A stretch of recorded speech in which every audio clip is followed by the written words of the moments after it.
عنوان ہے آسمانی کتابیں۔ جس طرح اللہ تبارک و تعالیٰ نے انسانوں کی ہدایت کے لیے انبیاء علیہم الصلاۃ والسلام کا سلسلہ جاری کیا، اسی طرح احکامات کا سلسلہ بھی جاری کیا ہے۔ کبھی ایسا نہیں ہوا کہ نبی آ گیا ہو اور اس پر احکامات نہیں آئے ہو یا نہ ملے ہو، اور ایسا بھی نہیں ہوا کہ کتاب آ گئی ہو اور ساتھ کوئی اس کو سمجھانے والا نہ ہو۔ نبی اور کتاب، جس کو ہم کہتے ہیں عمل اور رجال۔ عمل کتاب پر ہوتا ہے، لیکن اس کتاب کو سمجھانا، یہ سمجھنا جو ہے تو یہ نبی سے ہوتا ہے، اور نبی سے سمجھنے والوں سے سمجھنا ہے۔ خود کوئی آدمی کتاب سمجھنا چاہے عربی جاننے کی بنیاد پر تو کبھی نہیں سمجھ سکتا۔ اللہ تبارک و تعالیٰ نے نبی کو بھیجا ہے کتاب سمجھانے کے لیے، اور جن کو اللہ تبارک و تعالیٰ نے نبی کے پاس کتاب سمجھنے کے لیے جمع کیا ہے، جب تک ان سے نہیں سمجھیں گے تو نہیں سمجھ میں آئیں گی۔ یعنی اللہ تبارک و تعالیٰ نے دو سلسلے رکھے ہیں، ایک کتاب اللہ یعنی اللہ تبارک و تعالیٰ کی کتاب، جس میں اللہ تبارک و تعالیٰ کے احکامات ہے، اللہ تبارک و تعالیٰ کی مرضی ہے، اللہ تبارک و تعالیٰ کی پسند اور ناپسند کی باتیں ہیں۔ اور دوسرا ہے رجال اللہ۔ رجال اللہ یعنی اللہ تبارک و تعالیٰ کے مخصوص بندے جو انسانوں کی ہدایت کے لیے آئے ہیں، انسانوں کو کتاب سمجھانے کے لیے آئے ہیں۔ یعنی دو سلسلے ہیں، ایک ہے کتاب اللہ اور ایک ہے رجال اللہ۔ اللہ تبارک و تعالیٰ نے جو احکامات کی کتابیں اتاری ہے، تو مشہور اور بڑی کتابیں جو ہے تو چار ہے۔ نمبر 1 تورات، نمبر 2 زبور، اور نمبر 3 انجیل۔ انجیل کو آج بائبل کہتے ہیں، اور نمبر 4 ہے قرآن مجید۔ اور اللہ تبارک و تعالیٰ نے چھوٹی کتابیں یعنی صحیفے جو اتارے ہیں تو 104 کے قریب صحیفے ہیں، اور صحیفے جیسے حضرت ابراہیم علیہ السلام کے اوپر، حضرت آدم علیہ السلام کے اوپر، اور حضرت موسیٰ علیہ السلام کے اوپر بھی صحیفے کچھ اترے ہیں۔ تو اللہ تبارک و تعالیٰ کی یہ آسمانی کتابیں تورات، زبور، انجیل، قرآن مجید اور صحف ابراہیم اور صحف موسیٰ وغیرہ، ان پر ایمان لانا اور ان سب کو برحق سمجھنا فرض ہے۔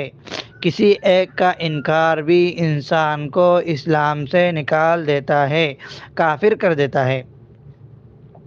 لیکن ساتھ یہ بات بھی یاد رکھنی چاہیے کہ ان پر ہمارا ایمان ہے، لیکن قرآن مجید کے علاوہ کوئی کتاب اپنی اصلی حالت پر باقی نہیں ہے، ان کے احکامات اب قابل عمل بھی نہیں ہے۔ ان کتابوں میں تبدیلی ہو چکی ہے، نہ ان کے الفاظ صحیح ہے، نہ ان کے معنی، سب میں تبدیلی کر دی گئی ہے، اور ان کے اصلی احکامات بھی قابل قبول نہیں ہے۔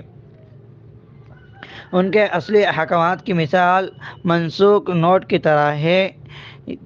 جس طرح نوٹ بندی کے بعد پرانی نوٹ نہیں چلی، اسی طرح جو احکامات تحریف شدہ، تو اسی طرح ان کے اصلی احکامات نہیں چلیں گے۔ اور جو احکامات تحریف شدہ ہے یعنی بدلے ہوئے ہیں، لوگوں نے ان کو بدل دیا ہے، ان کی مثال جعلی نقلی نوٹ کی طرح ہے۔ جو رائج سکہ ہے، اور جو سکہ چلے گا وہ قرآن مجید کا سکہ ہے، اور قرآن مجید قیامت تک کا سکہ ہے، اور صرف اسلام ہی کے احکامات قابل قبول ہے۔ اب اگر کوئی قرآن پاک کو چھوڑ کر دوسری کتابوں سے رہنمائی حاصل کرتا ہے تو رہنمائی حاصل نہیں کرتا، گمراہی میں جاتا ہے۔ اور یہ بھی عقیدہ ہو کہ قرآن مجید تبدیلی و تحریف سے محفوظ ہے۔ قرآن مجید ایسا ہی جیسا کہ اللہ تبارک و تعالیٰ نے نازل کیا تھا، اس میں کسی قسم کی تبدیلی نہیں ہو سکتی، اس میں کوئی غلطی نہیں ہو سکتی۔ یعنی حافظ وغیرہ قرآن پڑھے تو ان کی غلطی ہو سکتی ہے، وہ غلط پڑھ سکتے ہیں، لیکن ان کی غلطی چل نہیں سکتی، ان کی غلطی پکڑی جائیں گی کہ تم نے یہ غلطی کی ہے۔ کہ اللہ ایک جماعت ہمیشہ رہیں گی جو قرآن کی غلطیوں کو پکڑیں گی اور صحیح معنی و فہم کو بیان کریں گی۔ تو اس قرآن کو محفوظ ماننا اور اصلی سمجھنا یہ فرض عین ہے۔ جو قرآن پاک کو محفوظ نہ سمجھے وہ مسلمان نہیں۔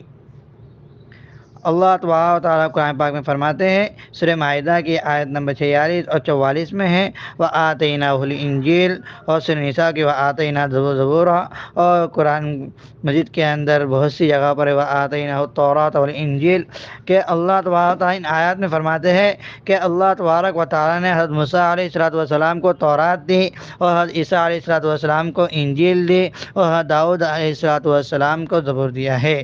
اور سورہ اعلیٰ کی آخری آیت ہے صحف ابراہیم و موسیٰ، ان آیات کے اندر حضرت ابراہیم علیہ السلام اور موسیٰ علیہ السلام پر چھوٹی کتابوں کے نازل ہونے کا، صحیفے کے نازل ہونے کا ذکر ہے۔ اور سورہ حجر کے آیت نمبر 9 میں اللہ تعالیٰ فرماتے ہیں انا نحن نزلنا الذکر وانا لہ لحافظون، کہ یقیناً اس قرآن پاک کو ہم نے ہی اتارا ہے اور ہم ہی اس کی حفاظت کریں گے۔ تو جب قرآن پاک کی اللہ تبارک و تعالیٰ نے حفاظت کی ذمہ داری لے لی ہے تو پھر قرآن پاک کے اندر کیسے تبدیلی آ سکتی ہے؟ تو اس لیے یہ ہمارا عقیدہ ہے کہ قرآن مجید جیسا اللہ تبارک و تعالیٰ نے نازل کیا تھا ویسا ہی ہے۔ قرآن مجید کے اندر کوئی تبدیلی نہیں ہوئی، کوئی وسیع نہیں ہوئی، اور نہ آگے ہو سکتی ہے اور نہ قیامت تک کبھی ہوں گی۔